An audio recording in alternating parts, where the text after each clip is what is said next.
క్రీస్తు యేసునందు ప్రియదేవుని బిడ్డలారా, యేసుక్రీస్తు నామములో మీ అందరికి నా హృదయపూర్వక వందనాలు తెలియచేయుచున్నాను. కడబూర అనే మన యూట్యూబ్ ఛానల్లో మీరు వీక్షిస్తున్నారని, ఈ ఛానల్ ద్వారా వినబడుతున్న వాక్యాలను మీరు వింటూ ఆత్మీయంగా బలపరచబడుతున్న నేను నమ్ముతున్నాను. ఈ సమయంలో ఏర్పరచబడినటువంటి వాక్యాన్ని చదువుకుందాం. పేతురుపత్రిక మొదటి పత్రిక 3వ అధ్యాయం 7వ వచనం. అటువలే పురుషులారా, జీవమను కృపావరములో మీ భార్యలు మీతో పాలివారై ఉన్నారని ఎరిగి ఎక్కువ బలహీనమైన ఘట్టమని భార్యను సన్మానించి మీ ప్రార్థనలకు అభ్యంతరం కలుగుకున్నట్లు జ్ఞానము చొప్పున వారితో కాపురము చేయుడి. ప్రార్థన చేసుకుందాం. ప్రేమ కలిగిన మా దేవ, పరిశుద్ధన తండ్రి, వందనాలు చెడుస్తున్న కృప చూపించు నాయన. శ్రేష్టమైన సమల ప్రభా నాయన, మరి ఎంతమంది అయితే కడబోర అనే యూట్యూబ్ ఛానల్ ద్వారా వాక్యాన్ని వింటున్నారు ప్రభా, వారికి కావలసినటువంటి జ్ఞానం దయచేయండి. నీ మాటలను ప్రభా శ్రద్ధగా వినటానికి, అర్థం చేసుకోవటానికి కావలసిన తెలివితేటను దయచేయండి. నీకు వందనాలు నాయన. ఈ సమయ సేవకుడు నన్ను ఆత్మచేత నింపి నా నోటిని మాట ఉంచి నీ వాక్యం అర్థమయ్యే రీతిలో సూటిగా, స్పష్టంగా, తేటగా మాతో మాట్లాడి మహిమ పొందమని యేసు నామంలో ప్రార్థిస్తున్నాము తండ్రి, ఆమేన్. క్రీస్తు యేసునందు ప్రియదేవుని బిడ్డలారా, మరి ఈరోజు ఏర్పరచబడినటువంటి వాక్యాన్ని ఆధారం చేసుకుని పురుషులారా జాగ్రత్త అనే అంశాన్ని ఆధారం చేసుకుని వాక్యాన్ని విందాం. గతంలో మరి మన కడబోర్ అనే యూట్యూబ్ ఛానల్లో మరి వినబడుతున్నటువంటి వాక్యాల్లో మరి యవనస్తుల గురించి, పురుషుల గురించి, ముఖ్యంగా స్త్రీల గురించినటువంటి ప్రస్తావనలు, అదేవిధంగా మరి దైవ సంబంధమైనటువంటి ఆశీర్వాదాలకు సంబంధించినటువంటి వాక్యాలు మనం వింటున్నాం. అయితే చాలా మంది అడిగారు, పురుషుల గురించి కూడా మాకు తెలియజేయండి. బైబిల్లో చూడండి, క్రైస్తవ సంఘాలు ఎక్కువగా స్త్రీల కూడిక, యవనస్తుల కూడిక, పిల్లల కూడికలు ఉంటాయి, కానీ పురుషుల కూడికలు ఉండవు కదా. మరి పురుషులు కూడా ఎలా ఉండాలి? వాక్యాన్ని బట్టి వారికి కూడా చెప్తే వారు కూడా ఆత్మీయంగా బలపరచబడతారు కదా అని చాలా మంది నన్ను అడిగారు. అందువల్ల మనం వాక్యాన్ని బట్టి, వాక్యం అనేది ఇది పక్షపాతంతో కూడింది కాదు, అందరికి సంబంధించినటువంటిదే. కనుక ఈరోజు పురుషులకు దేవుడిచ్చుచున్నటువంటి జాగ్రత్తలు గమనించాలి. ఎందుకంటే పురుషులు అసలు కుటుంబానికి పెద్దలు వాళ్లే కాబట్టి, కుటుంబ నాయకులు వాళ్లే కాబట్టి, గృహాన్ని జాగ్రత్తగా నడిపించాల్సినటువంటి బాధ్యత, మంచి గృహ నిర్వాహకుని వలె పనిచేయాల్సిన బాధ్యత పురుషుల మీద ఉంది. ఎందుకంటే పురుషునికి దేవుడు ఒక ఆధిక్యత, కుటుంబం అనేది ఒక ఆధిక్యత, దేవుడిచ్చిన ఆధిక్యత. అందుకే ఈ కుటుంబాన్ని జాగ్రత్తగా నడిపించాల్సిన బాధ్యత పురుషుని మీద ఉంది. అందుకే దేవుడు అన్నాడు, పురుషులారా మంచి గృహ నిర్వాహకులై ఉండండి. మంచి గృహ నిర్వాహకత్వం చెయ్యాలి, ఆ బాధ్యత ఉంది పురుషుల మీద. దేవుడు ఆ బాధ్యత పెట్టాడు. కనుక ఏ గృహంలో అయితే పురుషుడు తన బాధ్యతను విస్మరిస్తాడో ఆ కుటుంబంలో ఎన్నో రకాలైనటువంటి ఇబ్బందులు మరి తలెత్తడానికి అవకాశం ఉంటుందని మనం గ్రహించాలి. ఈరోజు గృహ నిర్వాహకత్వంలో, అనగా కుటుంబాన్ని నడిపించేటువంటి ధోరణిలో మరి పురుషునికి ఉండాల్సినటువంటి బాధ్యతలు ఏంటి అనే 7 విషయాలను క్లుప్తంగా నేను త్వరగా చెప్పాలని ఆశ కలిగి ఉంటున్నాను. మొదటిది ఏంటంటే, పురుషుడు చేయవలసిన పని మొదటిగా ప్రార్థనాపరుడై ఉండాలి. తిమోతికి రాసిన మొదటి పత్రిక 2వ అధ్యాయం 8వ వచనంలో బైబిల్ గ్రంథంలో మనం చూడగలిగితే, మరి పురుషులు సంశయాలు మాని మరి ముఖ్యంగా ప్రార్థనాపరులై ఉండాలని తిమోతి మొదటి పత్రికలో పౌలు రాసినటువంటి సందర్భాన్ని నేను మీకు తెలియచేయుచున్నాను. తిమోతి మొదటి పత్రిక 2వ అధ్యాయం 8వ వచనంలో దేవుడు మాట్లాడతాడు. ఏమంటాడంటే, తిమోతికి రాసిన మొదటి పత్రిక 2వ అధ్యాయం 8వ వచనంలో, కావున ప్రతి స్థలమందు పురుషులు కోపమును సంశయము లేనివారై పవిత్రమైన చేతులెత్తి ప్రార్థన చేయవలెనని కోరుచున్నాను. కాబట్టి పురుషులు ప్రార్థన చేసేవారిగా ఉండాలి. ఎందుకంటే ఇస్సాకు తన భార్య అయిన రెబ్కాకు పిల్లలు లేనప్పుడంట, ఇస్సాకు నా భార్యకు సంతానం దయచేయమని దేవుణ్ణి ప్రార్థన చేశాడంట. దేవుని పిల్లారా, అందుకే దేవుడు ఇస్సాకు ప్రార్థన విని తన భార్యకు ఆరోగ్యాన్ని ఇచ్చి అది ఒక గర్భఫలాన్ని ఇచ్చినటువంటి సందర్భాన్ని చూస్తాం బైబిల్లో.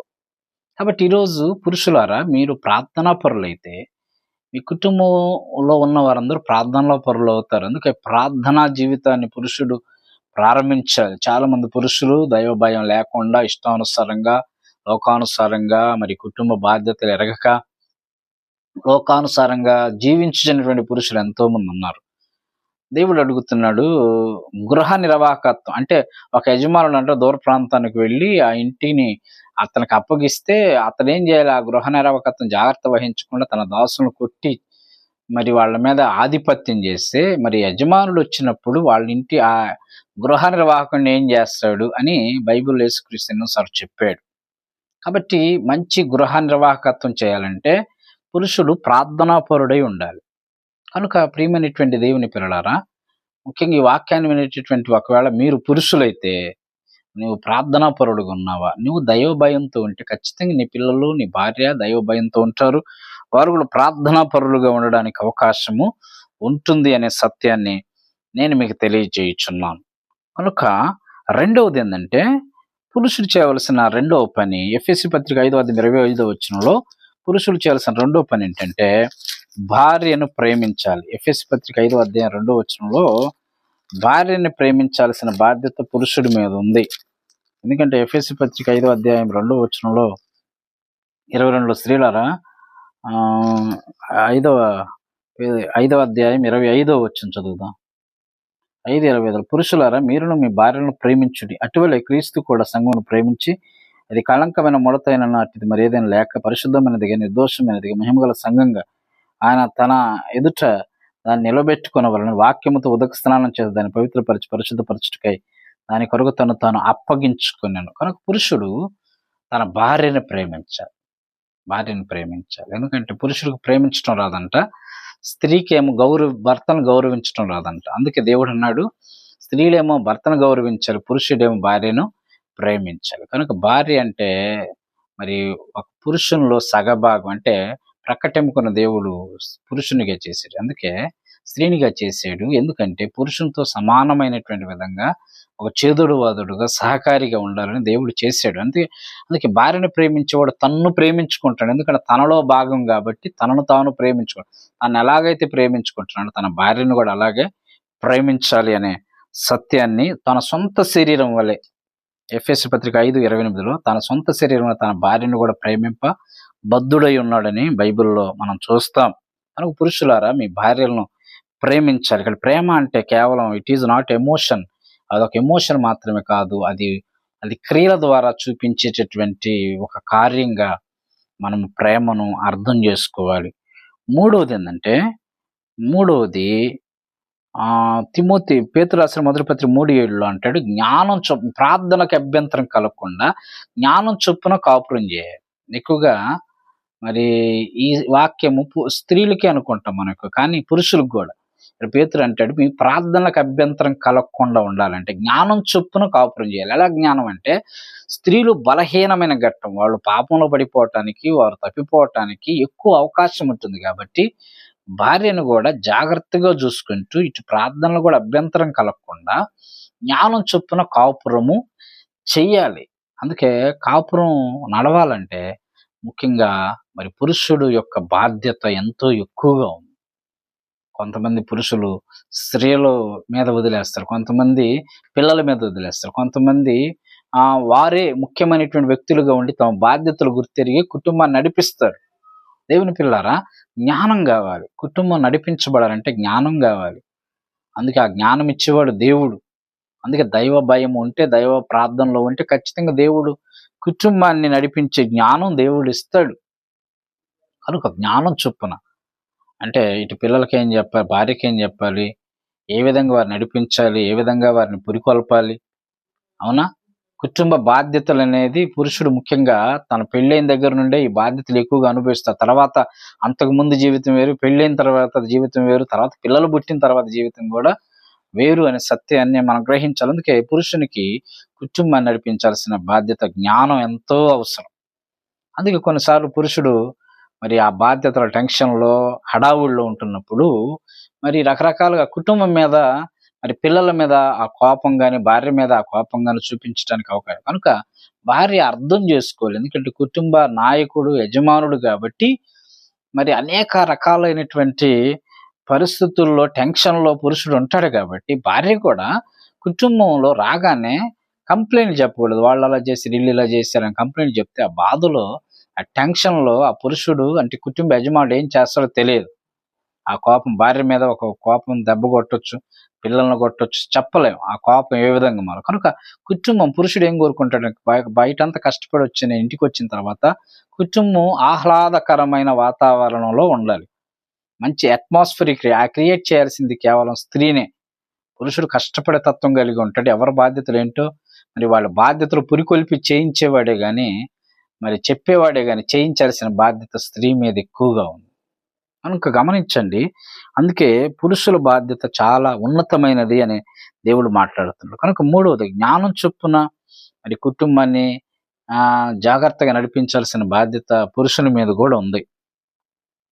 నాలుగోది ఏంటంటే తిమోతి మొదటి పత్రిక 5వ అధ్యాయం 8వ వచనం, కోపం మానాలి. ఎక్కువగా పురుషులు కోపం ఎక్కువగా వస్తుంది. కోపం వలన వచ్చేటటువంటి లాభం లేదు. బైబిల్లో ఒక మాట ఉంది, కోప్పడు గాని పాపము చెయ్యొద్దు, సూర్యుడు అస్తమించేంతలోపు మీ కోపం ఆగిపోవాలని అంటాడు. కనుక కోపము ఉండడం వల్ల మరి శరీర సంబంధం బలహీనతలు వస్తాయి, అనారోగ్యాలు వస్తాయి, మరి భయంకరమైనటువంటి వ్యాధులు చుట్టుముట్టడానికి అవకాశం ఉంటుంది. కనుక కోపముతో కాక ప్రేమతో చెప్పేటటువంటి విధంగా పురుషుడు ఉండాలి. అంటే ఇంట్లో తండ్రి భయం అనేది ఉండాలి, కానీ ఎంతవరకు ఉండాలి అంతవరకు. అంటే ఏ విషయంలో ప్రేమించే విషయం ప్రేమించాలి, కోప్పడే విషయంలో కోప్పడాలి, సందేహాలు లేకుండా ఉండాలి. సందేహాలు యాకోబు పత్రిక 1:5లో కూడా సందేహపడొద్దు. అందుకే మనం మనుషులకు ఎక్కువ పురుషులు కోపాలు రావడానికి కారణం ఏంటి, టెన్షన్లను బట్టి, ఇబ్బందులను బట్టి, వర్క్ టెన్షన్స్ బట్టి, కుటుంబ పరిస్థితులను బట్టి కోపం ఎక్కువ అవుతుంది. అయితే పురుషుడు చేయాల్సిన పని ఏంటంటే ఈ కోపం తగ్గాలంటే ఒకటి మెడిటేషన్ చేయాలి. అంటే మెడిటేషన్ అంటే చాలా మంది యోగాలు వెళ్తారు, అటు వెళ్తారు, ఇటు అయి కాదు. దేవునికి ప్రార్థన చేయాలి, దేవుని మీద భారం వేయాలి. ప్రభువా ఈ కుటుంబ బాధ్యతలు నువ్వే తీర్చాలి, నువ్వు నాకు సహాయం చేయాలి, ఈ సంసారాన్ని ఏదాలి, ప్రభా నువ్వు నాకు తోడు ఉంటే నేను ఏదైనా చేయగలనని దేవునికి అప్పగించాలి. అందుకే నీ భారము యెహోవా మీద మోపు, ఆయన నిన్ను ఆదుకొనునని దేవుని వాక్యం చెప్తుంది. కనుక అటువంటి విధంగా పురుషుడు నడుచుకోవాలి. అందుకే 4వ విషయం అదే, కోపం మానాలి. 5వదిగా సందేహాలు మానాలి. దేవుడు ఖచ్చితంగా చేస్తాడు. సందేహంతో దేవుని అడిగితే ఏది చేయడు. కనుక పురుషులారా దేవుడు మాట్లాడుతాడు. మొదటిగా ఒకటి భార్యని ఒకటి మరి దైవ సంబంధమైనటువంటి ప్రేమ కలిగి భార్యను ప్రేమించాలి, జ్ఞానం చొప్పున కాపురం చేయాలి, కోపం మానాలి, 4 సంశయాలు మానాలి, 5 ప్రార్థనా పరులుగా ఉండాలి. 6వది ఏంటంటే భార్యను సంరక్షించాలి. యాకోబు పత్రిక ఎఫెసీ పత్రిక 5:28లో మరి భార్యను పోషించాల్సిన బాధ్యత పురుషుని మీదే ఉంది, పురుషుని మీద ఎక్కువగా ఉంది. అందుకే దేవుడు అంటాడు, నీ శరీరాన్ని ఎలాగైతే నువ్వు రక్షించుకుంటున్నావో, పోషించుకుంటున్నావు, అలాగే నీ భార్యను కూడా నువ్వు పోషించాల్సిన బాధ్యత దేవుడు నీ మీద పెట్టాడు. అందుకే వివాహమైన తర్వాత ఎక్కువగా స్త్రీలు తల్లిదండ్రుల మీద ఆధారం కంటే ఎక్కువగా భర్త మీద ఆధారపడతారు అనేక విషయాల్లో. కనుక భర్త సంరక్షించాలంటే కష్టపడి పని చేయాలి, అవునా కదా.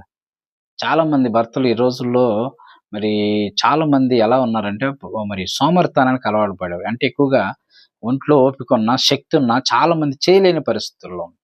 కొంతమంది చేయాలన్న తపన ఉంటుంది, కానీ శరీరం ఓపిక లేనటువంటి పరిస్థితుల్లో చాలా మంది ఉంటారు. కొంతమంది అయితే బలం ఉన్నా, జ్ఞానం ఉన్నా, శక్తి ఉన్నా సోమరిపోతులుగా ఎంతో మంది మరి బ్రతికేటటువంటి వారిగా ఉన్నారు.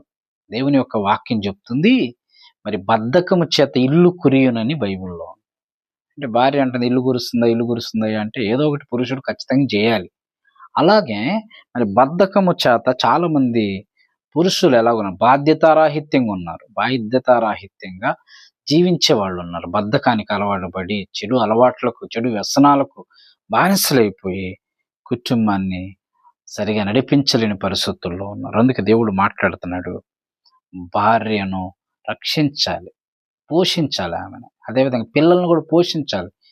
వాళ్ళ అంటే పురుషుని బాధ్యత అది, మీరు గమనించాలి. చివరి మాట ఏంటంటే పురుషుడు దేవునితో సహవాసం చేయాలి. లూకా 9:30లో యేసుప్రభు ఎత్తైన కొండ మీదకి వెళ్ళిన తర్వాత మోషే ఏలియాలతో మాట్లాడుతున్నాడు. చూడండి, ఇక్కడ ఇది గ్రేట్ సంభాషణ, నాకు ఒక గొప్ప సహవాసం చూస్తాం, అక్కడ ఆత్మీయ కలయిక చూస్తాం. కనుక పురుషుడు దేవునితో సహవాసం చేయాలంటే మందిరానికి రావాలి, ప్రార్థన చేసుకోవాలి, బైబిల్ చదవాలి, దేవుని పిల్లలతో సహవాసం చేయాలి. ఇవన్నీ కూడా సహవాసంలో భాగం అన్నమాట. ఆదిమ క్రైస్తవ సంఘం రొట్టె విరుచుట ఎందు, ప్రార్థన చేయటం ఎందు మరి వారు ఎడతెగక ఉన్నారని బైబిల్లో ఆ అపోస్తలుల కార్యాల్లో ఉంది. కాబట్టి దైవ సహవాసం కలిగి ఉంటే పురుషుడు మరి కుటుంబాన్ని కూడా దైవ సహవాసంలోకి తీసుకురాగలడు. అపోస్తలకార్య 10వ అధ్యాయంలో కూడా కొర్నేలి అనే ఆయన ఎల్లప్పుడూ దేవుని ప్రార్థన తన ఇంటి వారందరితో కూడా దేవుని యందు భయభక్తులు కలిగిన వాడని కొర్నేలి గురించి అపోస్తలకార్య 10వ అధ్యాయం 1-5 వచనాల్లో చూస్తాం. కాబట్టి ఈరోజు ప్రియమైనటువంటి దేవుని పిల్లారా, వాక్యం వినేటటువంటి నీవు ఎవరైనా కావచ్చు. ఒకవేళ నువ్వు పురుషుడు అయితే దేవుడు నీ గురించి చెప్తున్నాడు, జాగ్రత్త వహించు. ఏంటంటే నీవు మొదటిగా ప్రార్థనాపరుడుగా ఉండగలిగితే దేవుడు నిన్ను కుటుంబాన్ని దర్శిస్తాడు. రెండవదిగా నీ భార్యను ప్రేమించాలి. మూడవదిగా జ్ఞానం చొప్పున మరి ప్రార్థనకు అభ్యంతరం కలగకుండా కాపురం చేయాలి. నాలుగవదిగా కోపం మానాలి. ఐదవదిగా సందేహాలు మానాలి. ఆరోదిగా భార్యని ప్రేమించాలి, మరి సంరక్షించాలి, ఆమెను పిల్లల్ని సంరక్షించాలి, బాధ్యత అది. ఏడవదిగా చివరికి దేవునితో సహవాసం చేయాలి. అలాగూ నువ్వు చేయగలిగితే ఖచ్చితంగా దేవుడు నీ కుటుంబాన్ని దీవిస్తాడు. పురుషులారా, మీరు వాక్యాన్ని బట్టి సరిచేయబడండి. దేవుడు నిన్ను హెచ్చరిస్తున్నాడు. దేవుడు ఏం మాట్లాడాడు, నీవు ఎలాగున్నావు సరిచేసుకొని, వాక్యం మనల్ని నిందించేది కాదు, సరిచేసేది, దేవునికి ఇష్టలుగా మనల్ని మార్చేది, అద్దం లాంటిది.